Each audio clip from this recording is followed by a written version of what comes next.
Greetings, math fans. All right, so today's topic is called average rate of change.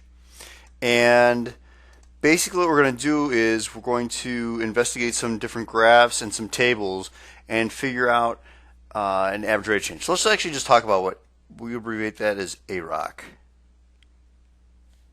Okay, so average rate of change is basically the amount of change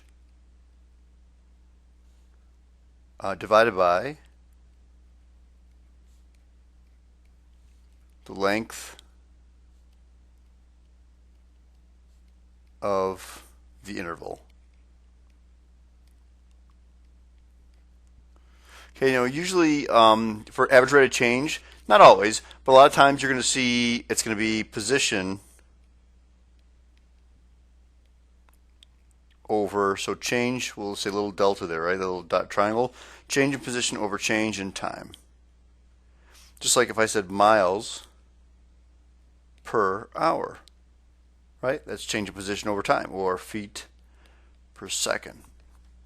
Okay, so let's just start out with an example here, just to kind of have you figure out an AROC, an average rate of change. If I give you a function f of x is equal to 2x squared minus 3x plus 5, and my interval was between 5 and 8.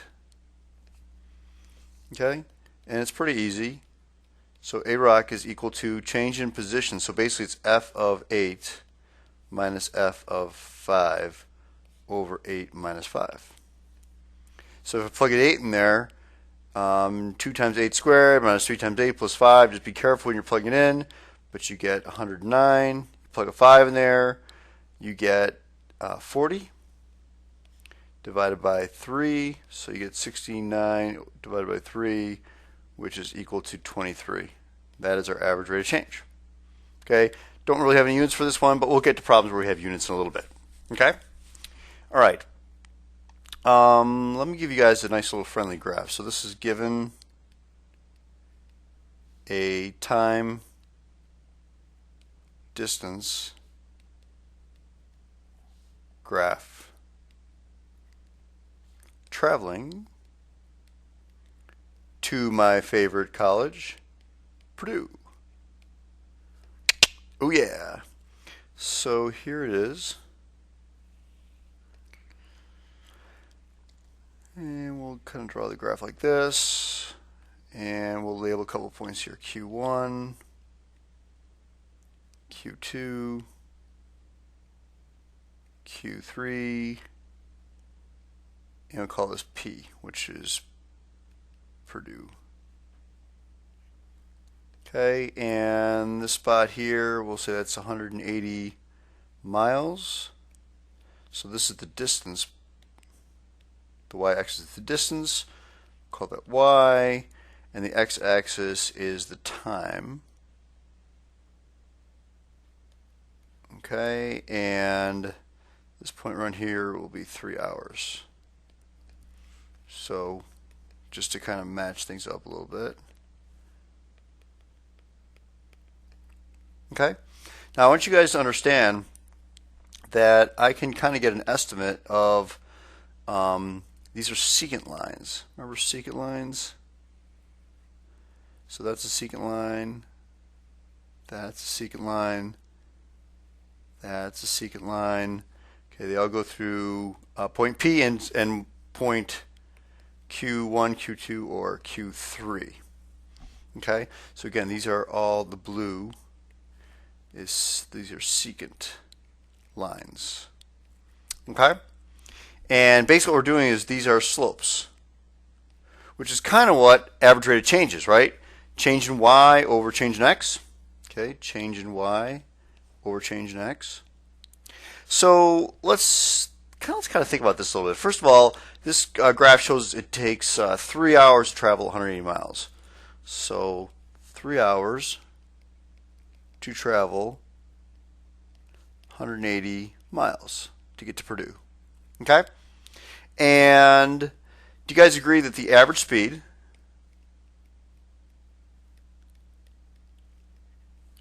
is I can do change in position over change in time. So the average speed is 180 miles per 3 hours.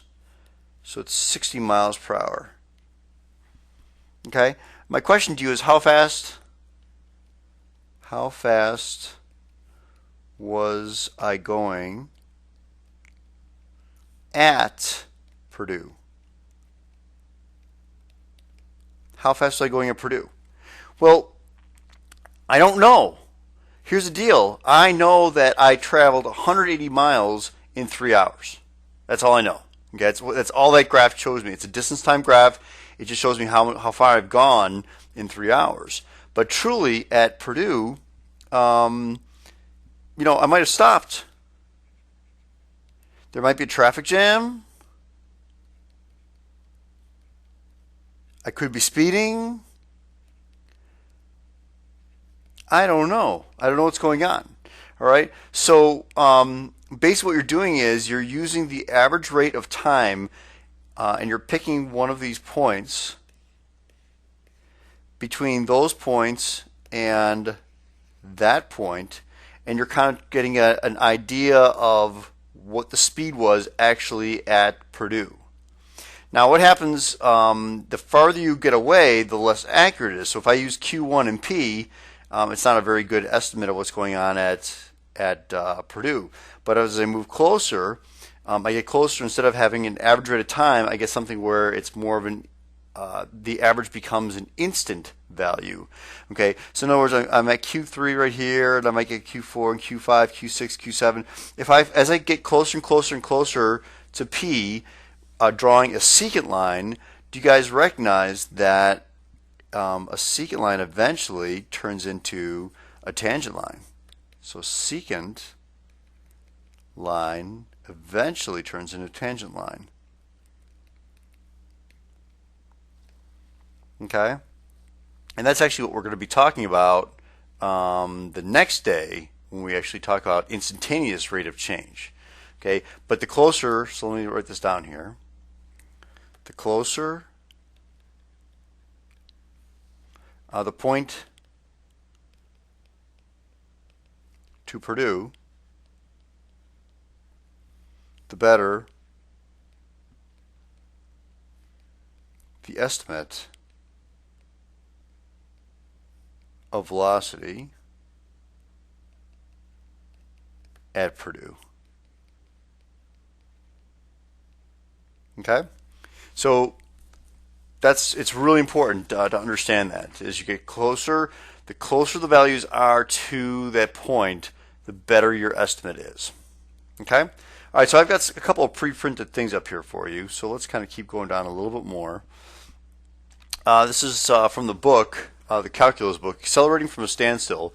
The figure shows the distance time graph for 1994 Ford Mustang Cobra, accelerating from standstill. Sweet car. All right. Again, it's a distance time graph. Okay. And then I also put this into a chart just to kind of give you some more exact values. But at point Q1, it's 10 seconds and you've gone 220 meters. In Q2, 14, 380, etc. You can read everything there. Okay. So let's look at some of the questions that I have here. It says find the slopes between point P and the 4 values of Q. So again, it's just, it's using the yachts basically. So you have this table here. I'm just going to fill it in now. Okay, and it's going to be 650 minus 220 over 20 minus 10. And that gives us 43 meters per second.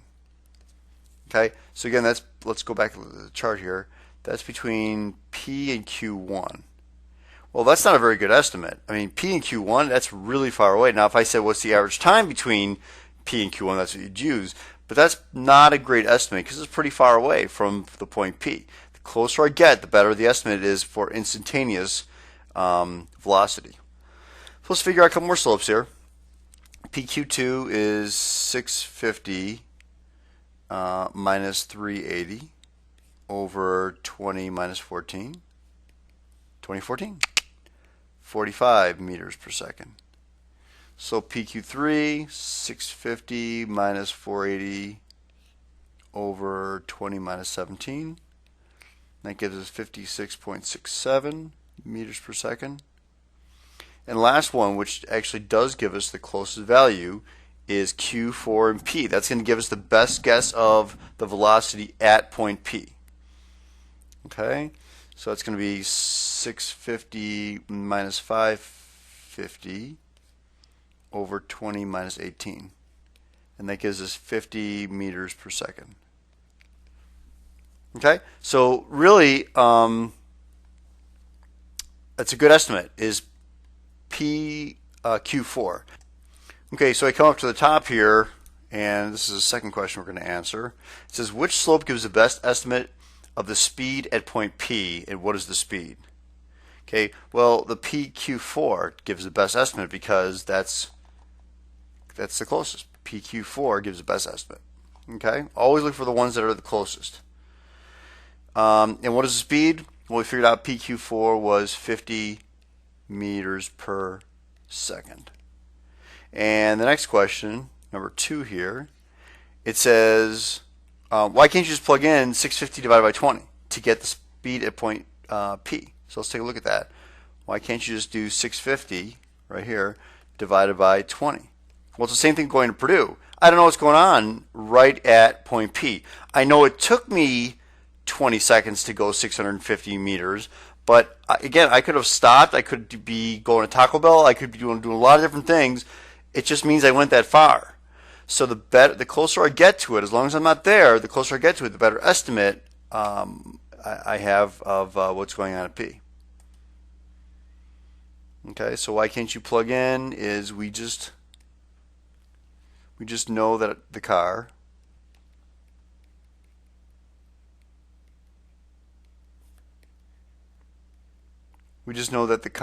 traveled 650 meters in 20 seconds. That's all we know. The car could have stopped.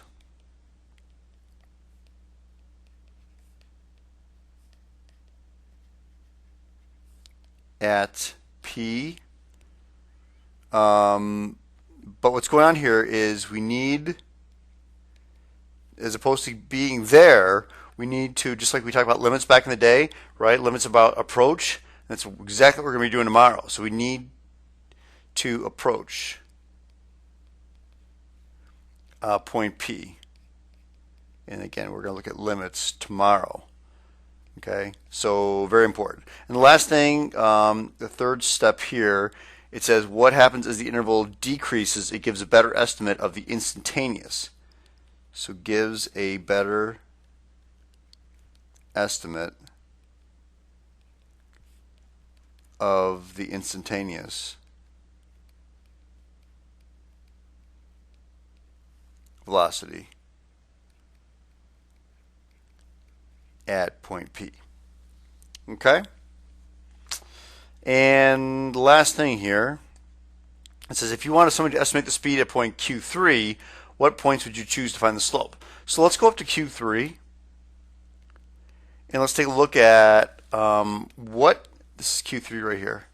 What points would I use to give the best estimate of what's going on at Q3? Well, the only reason I picked Q4 and P is because P is really an endpoint. But if I truly wanted to get a good estimate of Q3, I'm going to use the points around it, the closest ones around it. So I would use Q2 and Q4. So I'll write that down. Q2 and Q4. If you want to estimate the speed at point Q, so look at that. What are you going to use? Well, I think we're going to use Q1 and Q3, right? Okay, because that's the two closest ones to Q2. So Q1 and Q3. Okay, cool. And then the last one, it says if you want to estimate the speed at point Q, what points would you choose? So Q1, right? So let's go back to Q1 here. Well, the only problem is here's Q1, and I have nothing to the left of it, so I actually have to use Q1 and Q2 to give me the best estimate. If I had Q 0 on this side, then I would use that one. But there's nothing there. It's like an endpoint, so it's got to be Q1 and Q2.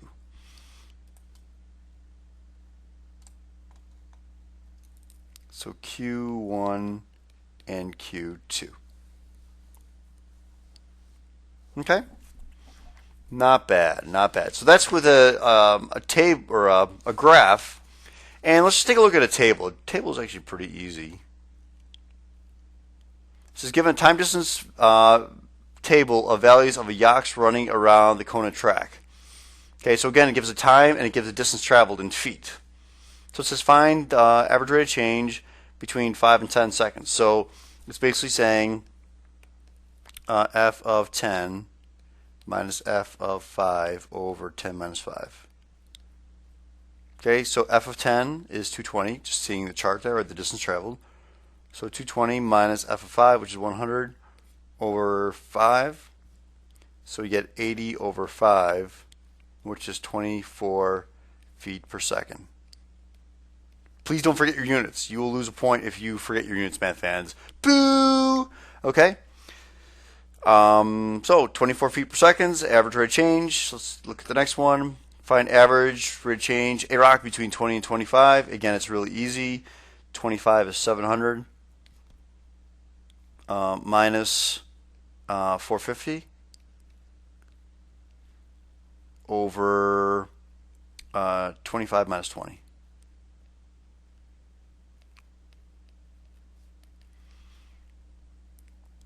Okay, so we get 250 over 5,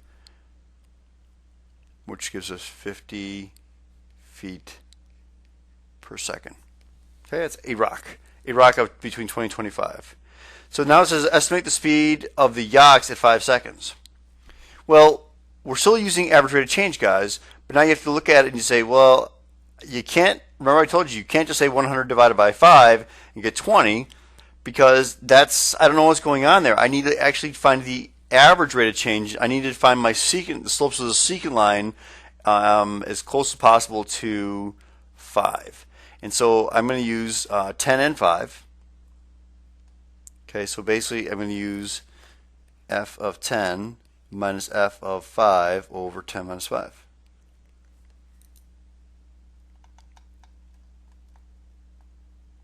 And the only reason I'm using that is because that's an endpoint, that 5. Okay, and we're going to show you in a second here how if it's not a point, let's say it's 10 or 15, you use the points, closest points around it. So it's going to be 220 minus 100. So 220 minus 100 over 5. And that gives us 24 feet per second. Okay, not bad. Estimate the speed of the yachts at 18 seconds. So what you need to understand here, math fans, it's 18 seconds. And what numbers are around 18 seconds? Well, of course, 15 and 20 are the two closest points around 18 seconds. So we're going to say 450 minus 300. So 450 minus 300 divided by 20 minus 15. Okay, we're using 15 seconds and 20 seconds. Okay, so that gives us 150 over 5, which is 30 feet per second. Okay, estimate the speed of the yachts at 20 seconds. So let's look at our chart here. 20 seconds. Okay, so that's going to be between 300 and 700, right? That's the closest ones. So it's going to be 700 minus 300. So 700 minus 300 and 25 minus 15. Those are the two closest points to that 20 seconds. And so we get 400 over 10, which is 40 feet per second. Okay? And then it says estimate the speed of the yachts at 30 seconds. So again, let's take a look at 30 seconds. And if you notice, it's an endpoint. So since it's an endpoint, I'm going to use the two closest values to it, the endpoint and the one before it. So it's 750 minus 700. So 750 minus 700 over 30 minus 25, which is 10 feet per second. Okay? So again, just going back to this chart here, math fans, make sure if I asked you for 20 seconds here that you're going to use 15 and 25. You're not going to use 15 and 20. You're going to use the closest values to it. Now, if I said, like when I said 18, well, of course you're going to use 15 and 20. Those are the closest ones that are not on top of it. And if I said, use for 5 seconds or 30 seconds, that's an endpoint. That means they're going to use for 5 seconds 5 and 10, and for 30 seconds they're going to use 30 and 25. All right? So that's it, math fans. That is what average rate of change is. It's really not that difficult. Just kind of be aware of what you need to do to find average rate of change. You're finding really slopes of lines. The closer I get to that point, the better off my average rate of change value will be. All right? That's it, math fans. Have an outstanding day. Adios. Goodbye.